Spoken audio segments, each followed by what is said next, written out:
Não existem valores morais objetivos no universo. Não existem. Nós criamos valores em nosso cérebro. Um valor é uma função do cérebro, assim como a digestão é do estômago. Pensamento e valor são funções de um cérebro computacional que você admite funcionar, certo? Mas nós criamos valores com base no que precisamos para sobreviver, no que precisamos para melhorar nossas vidas, no que precisamos para evitar a dor em nossas vidas, e fazemos comparações desses valores. Quando os cérebros morrem, os valores desaparecem. Eles não existem. Eles não são coisas. Um valor é relativo a um organismo. Mas a maioria dos ateus dirá, e eu não falo por todos os ateus, a maioria dos ateus dirá que os valores podem ser justificados objetivamente, mas não são valores objetivos.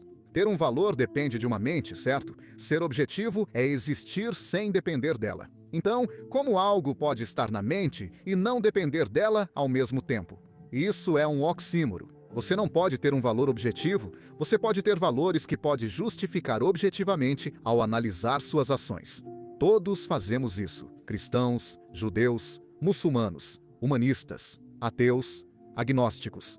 Somos, no fundo, humanistas e éticos situacionais no dia a dia. A Bíblia também reflete isso. Decisões na Bíblia eram justificadas conforme a situação. Raabe, por exemplo, foi elogiada por mentir. Mas você tem mais de uma opção para suas ações. Quanto dano essa aqui causa? Quanto dano essa aqui causa? E se você tiver tempo, tenta pesar essas ações e diz: se eu vou ser uma pessoa moral, vou escolher o caminho que resulta na menor quantidade de dano. Isso é o que é moralidade. Não é algo grande e objetivo, e nos iludimos ao pensar que somos, de alguma forma, especiais no cosmos. É muito mais significativo aceitar quem realmente somos. Não somos egocêntricos. Devemos ser humildes e perceber que somos parte da natureza. Não é incrível? Não é maravilhoso que possamos funcionar dessa maneira? Somos animais sociais. A criança de 5 anos vai para a sala de estar e, 1 minuto depois, você ouve um barulho alto. E ela volta correndo e diz: eu não quebrei o abajur. Eu não quebrei o abajur.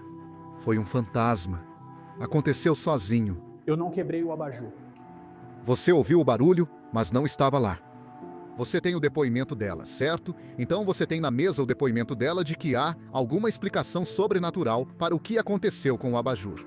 Como pai, consegue pensar em outra? Que outras opções você pensaria? Certo? Talvez ela esteja se abaixando, ou pode haver outras hipóteses naturais. Talvez ela tenha tropeçado na quadra, ou talvez o irmão dela esteja escondido atrás. Seja o que for que você tenha na mesa, uma explicação sobrenatural e uma explicação natural. Qual delas preferimos? Com qual delas ficamos? Com qual delas seguimos? Mesmo que você não saiba, você não estava lá. Qual você escolheria? Fantasmas ou uma garotinha assustada, certo? Então, o Mann está propondo para nós que a explicação para o universo é alguma coisa sobrenatural.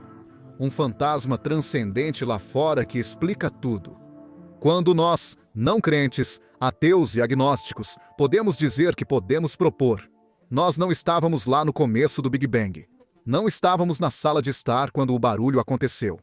Mas o que dizemos no mundo natural e no método científico é: vamos descartar todas as explicações naturais? Primeiro, antes de simplesmente pularmos para uma conclusão sobrenatural.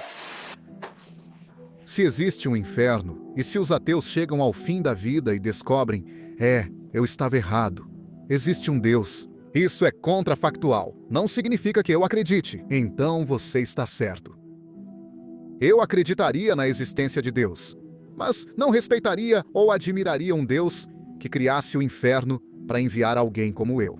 E minha amada mãe, Dan Barker, que morreu como ateia, com um sorriso no rosto, feliz por ter vivido uma boa vida, criando 3 bons filhos. Essa divindade está torturando ela no inferno. Ela, Mark Twain, George Gershwin, Elizabeth Cady Stanton, Aaron Copland, Johannes Brahms e Pearl Kofiev. Margaret Sanger, Bertrand Russell, Carl Sagan. Pessoas maravilhosas que viveram essas vidas. Você está me dizendo que o Deus que você ama e admira nos condenou à tortura eterna. Então eu direi a esse Deus: você criou o inferno, vá para o inferno. E se quiser me torturar para sempre, tudo bem. Prove o quanto você é macho. você não tem o meu respeito. Claro, ele não existe. Isso é tudo hipotético. Ok. O comentário que você fez sobre seus parentes seus parentes são bons. Ninguém vai para o céu porque é bom. Nós vamos para o céu porque Deus é bom, somente pela graça de Deus.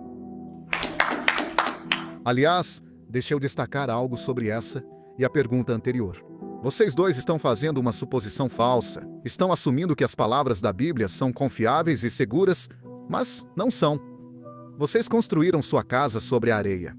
Essas palavras não são uma fonte de verdade. A Bíblia não é histórica e é contraditória. Se você precisa basear a verdade em um livro que alguém escreveu, então você nem sequer tem um conceito de como encontrar a verdade. A verdade não é entregue para nós. Nós usamos a razão, usamos a lógica, usamos investigação, usamos. Então, não cite a Bíblia para mim achando que isso faz alguma diferença. Se a Bíblia diz que algo é verdade, isso provavelmente significa que é falso. A Bíblia diz: Deus é um espírito. Você pode nos dizer o que é um espírito? O que é espírito? É uma mente suprema, não física, incorpórea.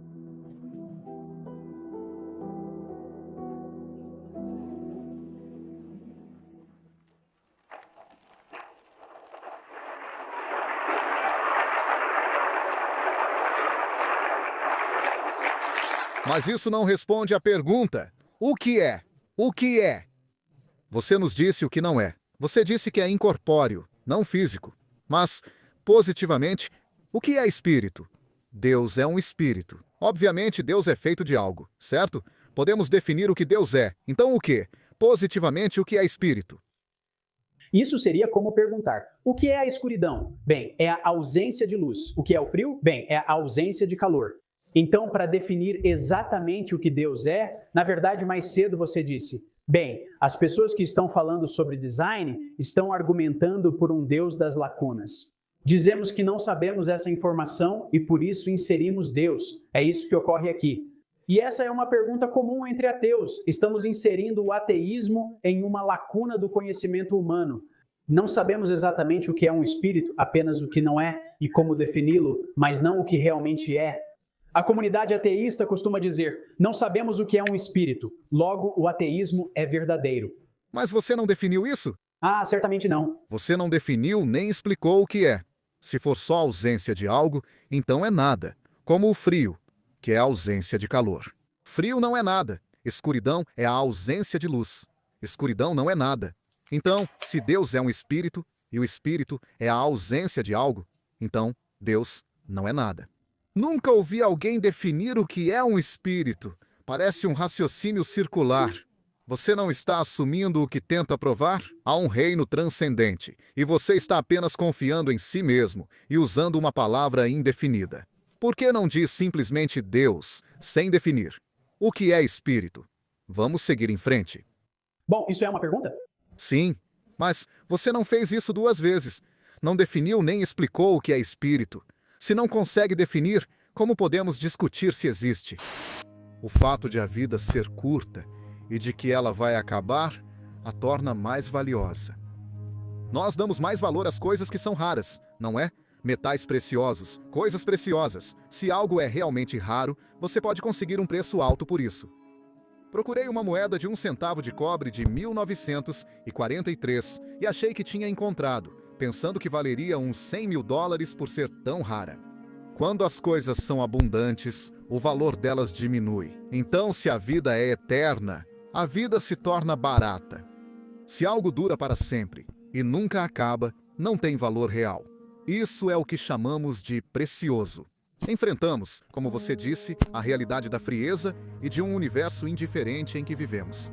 Enfrente isso com coragem e honestidade e diga: eu vou morrer algum dia, e isso será o fim.